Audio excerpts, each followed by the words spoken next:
Um, and so now talking like USD versus BTC, I think that this can be a whole nother video, and I'm not gonna get too crazy into it because my intent really was to just teach more about the technology, and why people are interested.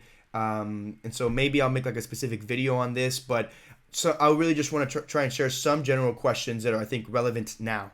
And so I think the big thing with Bitcoin, the currency, it has some incredible characteristics. Mainly, the that limited supply of 21 million Bitcoins.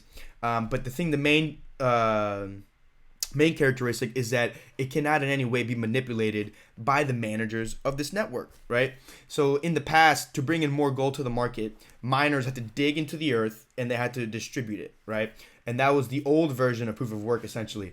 And then once we move to these paper currencies that are managed by central banks, which is what our current monies are, the issuers are basically doing the same thing that the gold miners do, but instead of gold that they're bringing into the market, it's these paper currencies. And there's actually no energy spent to bring in these new US dollars, right? Other than just the time and energy that it takes to like make updates into the ledgers, into the computers that the central bank has access to. And so the central banks, they create money by purchasing different assets in the market. So they'll purchase like bond or equity securities that are usually held by big banks. And the banks that receive this newly created money, it now exists in the market, right? And then it basically trickles from the top all the way down. And only the Federal Reserve has the right to create these digital dollars, right? You and I cannot introduce a new U.S. dollars into the market because we would go to jail for counterfeiting. And this chart here, I think is relevant. I want to just shows how many assets the Federal Reserve has on their balance sheet, right? Because if they're buying assets, this kind of is a snapshot of how much assets they've bought, how much newly money that they've created.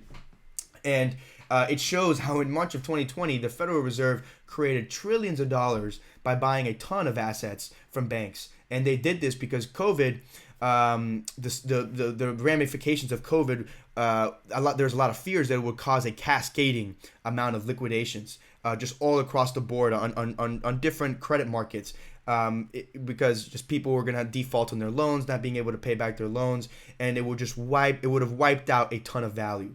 And so the Fed basically did this as a response to ensure something like this didn't happen. And although it's nice to have a nice little life raft in the economy and in the markets like the Fed, to just make sure that markets aren't getting decimated, to think that something like this doesn't have a consequence, I think is naive almost. And so it's kind of the equivalent of gold miners out of nowhere absolutely flooding the market with an insane amount of gold, right? And whoever got that gold first will surely benefit, right? But over time, the value of gold will certainly adjust. So the same thing happened in March of 2020, and it's happening. And we're now in 2022. I think we can see what inflation is going on.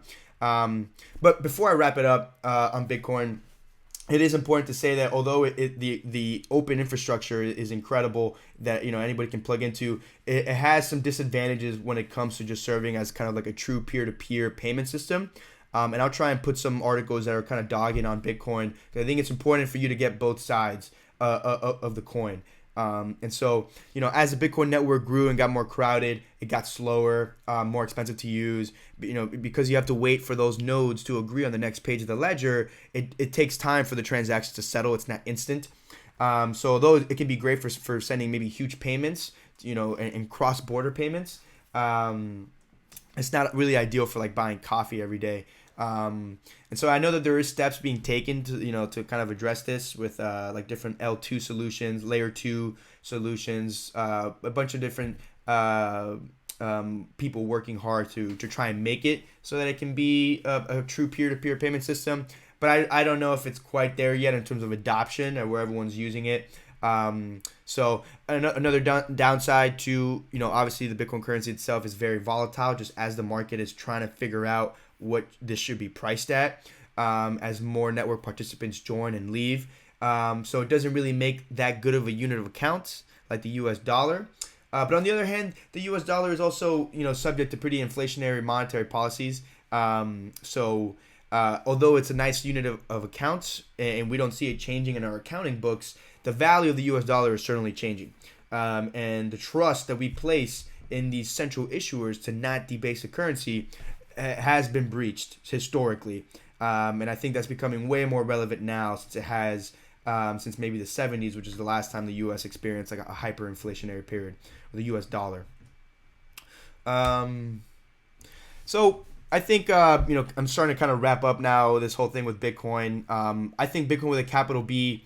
When I think of all the different countries all over the world whose citizens don't have access to something like what we have here with the ACH, what other countries have with these electronic digital payment systems, they're clunky, they're highly permissioned, but they still function at such huge capacities with so much money being traded back and forth, and being able to do that from anywhere. That ability to trade through time and space has made our societies and our economies so much more efficient and grow so much faster because of that. But it does take time, energy, and true coordination and regulation to build up a system like that as a society, and it be actually useful. But I think the most important detail about this, the systems that we currently have set up, is that it requires an immense trust to be placed on these entities that are facilitating everything, right? And we have to trust these financial institutions to be willing to take our request, to send money electronically, right? And before computers, value transactions, they didn't involve a third party, right? We would hand someone cash or some gold coins, and for a good or a service, and the transaction would settle right away, right? It wasn't until we started exchanging things digitally that we introduced these gatekeepers into the mix, right? And we've tolerated having these gatekeepers because it allows us to send money from one corner of the country to the other. But censorship is not an uncommon thing in these types of monetary networks, right? We've seen banks close the ability for people to initiate transactions, saying, "Hey, you guys can't withdraw. We're closing the banks." That happened in the 20s with the Great Depression in the U.S. And it's happened. I think it happened in Turkey just earlier this past year in 2021. So, same thing. Individuals or enemies of the state, they can be targeted by these central banks and not allow them to initiate transactions. So something that happens very often, I think, especially in countries under authoritarian regimes, but it can happen anywhere. So again, we're left trusting these gatekeepers to facilitate all of our value exchanging going on the internet. On top of that, there's more trust being placed on these entities that they won't go into the central ledger and they won't create these new digital dollars or digital euros, whatever the case is. And so ever since we created the ability for the central banks to do this, the participants of these networks have always been subjugated to debasing of the currency. So it's happening with the U.S. Dollar. This slide kind of shows it pretty well. I think everybody knows that things get more expensive, right? And we're just kind of used to it. I don't know why. But the United States, we luckily have a pretty good monetary network. We have the strongest currency. We have, because we're the global reserve currency. But people in developed countries, they do not have access to these types of monetary networks that we do, right? Their banking systems are full of corruption. They're full of gatekeepers that have full control of who is sending what and where. And the currencies that they're forced to use are being completely subjugated to big time debasing by the central banks. So, and you can see here just recently what the current inflation rates are, right? Because all of this happened recently because of COVID, just all the money printing that was going on. The Bitcoin network allows these citizens and even just these countries to simply plug into the network, right? And the infrastructure and currency is just there for them to use. They don't have to set up this whole new version of their banking system that can connect to the global monetary networks that are out there, or retry a new fiat currency with the new central bank that won't debase the currency this time, right? the Bitcoin network is just completely open for them. So I think that this can really allow developing countries in particular, and this is my opinion, to really quickly accelerate and become part of the global economy. It levels the playing field. And it also gives more power to the citizens that are part of the governments who are often censoring their monetary networks or manipulating them in any way, right? Because nobody can manipulate the Bitcoin monetary network. And the crazy part about it is completely global, right? It works regardless of borders or language. So I really do think that just as more people, more citizens plug into this network, it can become a dominant monetary network in the global economy. So And I think you can certainly make that argument just looking at settlement volume and the fact that in less than 20 years of being established, it's already processing trillions of dollars in volume. So